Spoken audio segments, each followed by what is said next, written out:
আজকের পর্বে আলোচনা করব তোমাদের মাধ্যমিক জীবনবিজ্ঞান বিষয়ের সম্পূর্ণ প্রশ্নপত্র নিয়ে আলোচনা। এটি একটি মডেল সেট, তো ভালো করে তোমরা এই সেট থেকে প্রশ্ন উত্তরগুলো কিন্তু দেখে নাও, যেখানে আমি তোমাদের যে 36টা এমসিকিউ এবং এসএকিউ প্রশ্ন, অর্থাৎ 15টা এমসিকিউ প্রশ্ন আর 21টা এসএকিউ প্রশ্ন থাকে, তার উত্তরগুলো নিয়ে আলোচনা করে দিচ্ছি। তোমরা অবশ্যই কিন্তু সেগুলো দেখে নাও। যেমন এখানে তোমরা প্রথমেই দেখতে পাচ্ছ বিভাগ ক। এই বিভাগ ক এর মধ্যে কিন্তু তোমাদের 15টা এমসিকিউ থাকে, যার প্রথম প্রশ্ন সঠিক জোড়াটি লেখো। অর্থাৎ এখানে তোমরা 4টে অপশান দেখতে পাচ্ছ, তার মধ্যে সঠিক যেটা হবে সেটা কিন্তু FSH, ডিম্বাশয়ের গ্রাফিয়ান ফলিকল থেকে ইস্ট্রোজেন নিঃসরণ। এটা কিন্তু সঠিক উত্তর। 2 নম্বর দাগে রয়েছে, দেখো একটি স্তম্ভ দেওয়া রয়েছে, যে ক স্তম্ভের সাথে খ স্তম্ভ। এক্ষেত্রে তোমরা সঠিক যে উত্তর করবে, দেখো প্রথমে রয়েছে ইউগ্লিনা। ইউগ্লিনা এক্ষেত্রে উত্তর কি করবে? তাহলে এখানে কিন্তু সঠিক উত্তর হবে ঘ, অপশন ঘ, অর্থাৎ কি পায়রা, তার সাথে হবে ডানা। এটা কিন্তু একেবারেই সঠিক। 3 নম্বর প্রশ্ন রয়েছে সঠিক জোড়াটি নির্বাচন করো। এখানেও কিন্তু সঠিক জোড়া জানতে চাইছে। এখানে করবে জিবরেলিন আর হচ্ছে উদ্ভিদের পর্বমধ্যের দৈর্ঘ্য বৃদ্ধি করে, মানে ঘ অর্থাৎ শেষেরটা। 4 নম্বর নিম্নলিখিত কোন উদ্ভিদটি খর্বধাবকের সাহায্যে জনন সম্পন্ন করে তা স্থির করো। উত্তর কি? কচুরিপানা। এটা এই উদ্ভিদ কিন্তু খর্বধাবকের সাহায্যেই তার জনন সম্পন্ন করে। 5 নম্বর স্বপরাগযোগ সম্পর্কিত নিচের কোন বক্তব্যটি সঠিক তা নির্বাচন করো। উত্তর করবে অপত্য জীবে নতুন বৈশিষ্ট্যের উদ্ভবের সম্ভাবনা থাকে না। 6 কোষচক্রের ক্যারিওকাইনেসিসের সর্বাপেক্ষা দীর্ঘস্থায়ী যে দশাটি, সেটা কি কি? 4টে রয়েছে, যেমন প্রোফেজ, মেটাফেজ, অ্যানাফেজ এবং টেলোফেজ। তাহলে এখানে কিন্তু তোমাদের সঠিক উত্তর হবে যে প্রোফেজ। এটাই কিন্তু সঠিক। কোষচক্রের ক্যারিওকাইনেসিসের সর্বাপেক্ষা দীর্ঘস্থায়ী যে দশা। হিমোফিলিয়ার বাহক মাতার জিনোটাইপ হলো, জিনোটাইপটা কি? ওটা লিখবে X⁻H আর Y⁻, দুটোই লিখবে X⁻, এই প্রথমটা হচ্ছে X⁻H প্লাস, তারপরটা X⁻H, মানে এই খ কিন্তু সঠিক। 8 নম্বর দুটি শঙ্কর লম্বা মটর গাছের মধ্যে সংকরায়ন যদি ঘটানো হয়, তখন F1 জনুতে শতকরা কত ভাগ শঙ্কর লম্বা মটর গাছ জন্মায়? এটা কিন্তু 50% জন্মায়। ঠিক আছে, 50% করবে সঠিক। মাতা হিমোফিলিয়ার বাহক পিতা স্বাভাবিক হলে তাদের পুত্র সন্তান স্বাভাবিক হওয়ার সম্ভাবনা কত শতাংশ তা নির্ণয় করো। এটাও কিন্তু 50%। অলিগোসিন যুগের 60 সেন্টিমিটার উচ্চতা বিশিষ্ট উভয় পায়ে 3টি আঙুলযুক্ত ঘোড়ার জীবাশ্মটি কি? কি লিখবে? ওটা হচ্ছে মেসোহিপ্পাস। সঠিক উত্তর ক। প্রদত্ত কোনটি আন্তঃপ্রজাতি সংগ্রামকে নির্দেশ করে? কোনটা নির্দেশ করে? ইঁদুর ধরে খাওয়ার জন্য সাপ ও প্যাঁচাদের মধ্যে কিন্তু সংগ্রাম। এটাই কিন্তু প্রথমটা। যেটা 12 নম্বর প্রশ্ন দেখো। 12 নম্বর প্রশ্ন মিলার ও উরের পরীক্ষায় ব্যবহৃত H2CH4 অর্থাৎ কি মিথেন ও NH3 গ্যাসের অনুপাত জানতে চাইছে, নাইট্রিক অ্যাসিড। তাহলে এগুলোর যে গ্যাসের অনুপাত তা কিন্তু হয়ে যাবে 2:2:1, মানে খ। 13 নম্বর এমন একটি বায়োস্ফিয়ার রিজার্ভের নাম লেখো যা কর্ণাটক, কেরালা আর হচ্ছে তামিলনাড়ু, এই 3টে রাজ্যের মধ্যে অবস্থিত। কর্ণাটক, কেরালা, তামিলনাড়ু। তাহলে করবে নীলগিরি। বায়ুতে পরাগরেণু ও ধূলিকণার পরিমাণ যদি বেড়ে যায়, তাহলে কোন সমস্যা হতে পারে? অ্যাজমা হতে পারে। পরাগরেণু ও ধূলিকণার ফলে অ্যাজমা। নেক্সট 15 নম্বর সিউডোমোনাস জীবাণুটি যুক্ত চক্রের কোন ধাপের সঙ্গে যুক্ত? কোন ধাপ? এটা হচ্ছে ডিনাইট্রিফিকেশন। খ, ডিনাইট্রিফিকেশন। ঠিক আছে, এটা হবে। এরপরে তোমাদের পরবর্তীতে রয়েছে বিভাগ খ, এগুলো এসএকিউ পার্ট। এর মধ্যে তোমাদের অনেকগুলো ভাগ রয়েছে, যেমন শূন্যস্থান পূরণ, সত্য মিথ্যা, স্তম্ভ, বিশদৃশ মানে আলাদা কোনটা, এইভাবে, বা একটি বাক্যে উত্তর দেওয়া, এই পার্টগুলো রয়েছে। তো দেখো এগুলোর উত্তর আমি বলে দিচ্ছি। যেমন প্রথমেই তোমাদের কিন্তু এক জায়গায় রয়েছে শূন্যস্থান পূরণ করো, 5টা করতে হয়, যেখানে 6টা কিন্তু প্রশ্ন দেওয়া থাকে। তো প্রথম প্রশ্ন স্নায়ুকোষের সাইটোপ্লাজমকে কি বলে? উত্তর লিখবে নিউরোপ্লাজম বলে। 2 স্পাইরোগাইরা কিসের সাহায্যে বংশবিস্তার করে? খণ্ডীবহন বা অযৌন জনন। রক্ততঞ্চনে সাহায্যকারী কোন ফ্যাক্টরের অভাবে ক্রিস্টমাস রোগ হয়? এটা হচ্ছে IX ক্রিস্টমাস ফ্যাক্টর।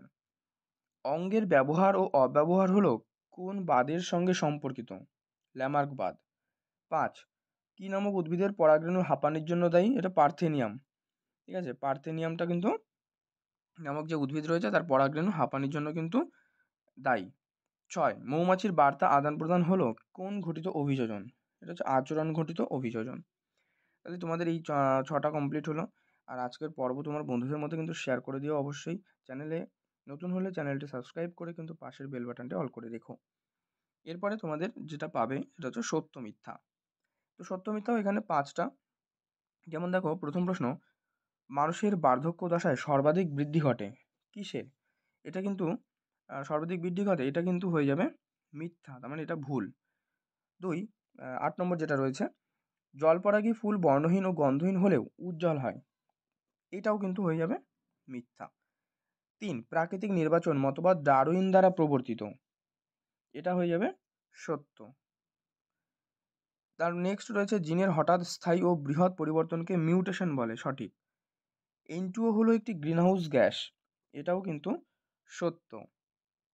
নেক্সট, স্কন্ধ সন্ধি হলো এক প্রকার কবজা সন্ধি, এটা কিন্তু হয়ে যাবে ভুল। ঠিক আছে, এটা কিন্তু একেবারে ভুল হয়ে যাবে, মানে 12 দাগেরটা কবজা সন্ধি নয়। তাহলে সঠিক উত্তর কী হবে তোমরা অবশ্যই কিন্তু এটা কমেন্টে জানাবে। এরপরে 13 নম্বর, যেটা কিন্তু তোমাদের ক স্তম্ভের সাথে খ স্তম্ভ দেওয়া রয়েছে। দেখো প্রথম প্রশ্ন, বহুমূত্র। বহুমূত্র কি করবে? এটা ADH এর কম ক্ষরণ, মানে এইটা হবে 13টা হবে খ।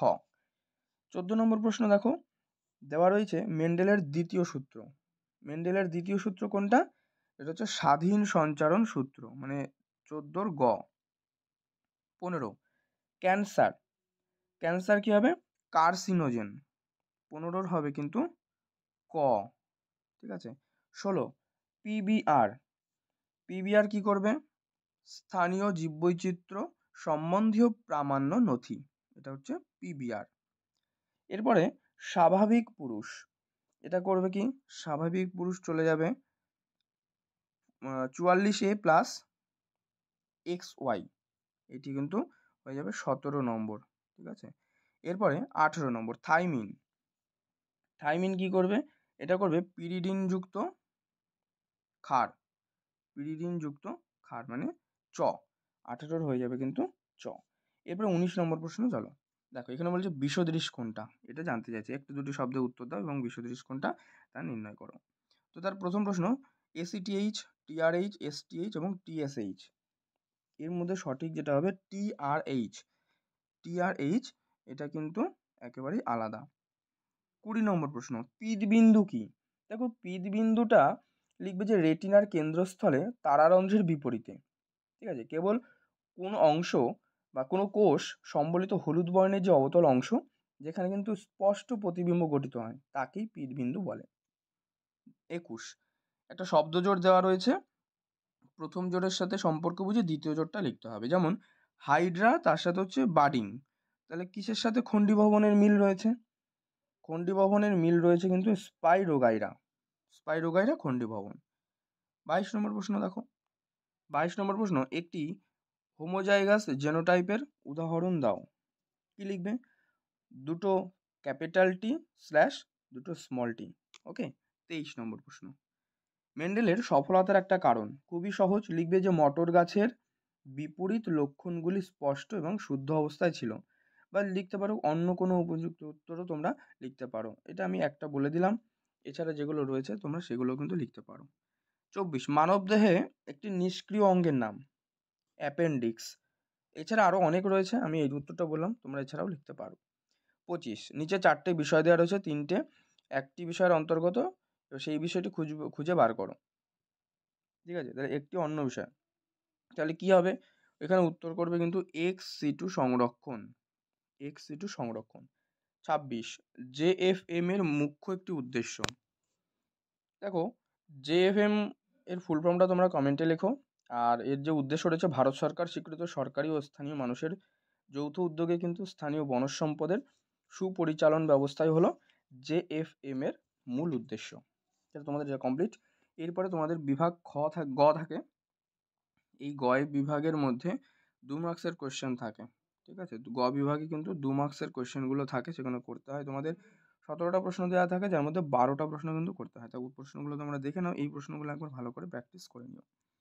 এরপরে বিভাগ ঘ, যেখানে কিন্তু তোমাদের দেখো বিভাগ যে ঘ রয়েছে সেখানে কিন্তু তোমাদের মোট 6টা প্রশ্ন দেওয়া থাকে, প্রত্যেকটায় অর পাবে। তো এই প্রশ্নগুলো দেখে নাও। যেমন এখানে কিন্তু একটা নিউরনের চিত্র আঁকতে বলা হয়েছে প্রথম, এবং তার এই যে যেগুলো মার্ক করে দিয়েছে, যেমন র্যানভিয়ারের পর্ব, নিজলদানা, মায়োলিন শীথ এবং প্রান্তপুরুষ, এইগুলোকেও তোমাদের মার্ক করতে হবে। মানে ছবি আঁকার জন্য 3 আর 4টে নামকরণ করবে, তার জন্য হচ্ছে 2, 5। টোটাল এই প্রশ্নগুলো দেখে নাও। এবং আরও একটা দেওয়া রয়েছে অরে নিউরনের সাথে, যে ক্রোমোজোম, এর চিত্র অঙ্কন করে এই 4টে নামকরণ করতে হবে। তো এর প্রশ্নগুলো তোমরা দেখে নাও, এগুলো আর আমি আলোচনা করছি না। দেখো পরবর্তীতে রয়েছে এখানে ডারউইনের মতবাদ অনুযায়ী প্রকরণ ও প্রাকৃতিক নির্বাচনের মাধ্যমে কিভাবে নতুন প্রজাতির উৎপত্তি ঘটে, আর এর সাথেই রয়েছে মৌমাছির কিভাবে বার্তা প্রদান করে। তো এই প্রশ্নগুলো দেখে নাও। এছাড়া রয়েছে কিন্তু অ্যাসিড বৃষ্টির ক্ষতিকারক প্রভাব, গ্রিনহাউস গ্যাস সময়ের একটা উৎসের নাম লেখো। ঠিক আছে, এই প্রশ্নগুলো। তো দেখো সম্পূর্ণ প্রশ্ন সেট নিয়ে আজকের পর্বে আলোচনা করলাম। পর্বটি ভালো লাগলে লাইক করে দিও, শেয়ার করে দিও বন্ধুদের মধ্যে। চ্যানেলে নতুন হলে কিন্তু অবশ্যই চ্যানেলটি সাবস্ক্রাইব করে পাশের বেল বাটনটি অল করে রেখো।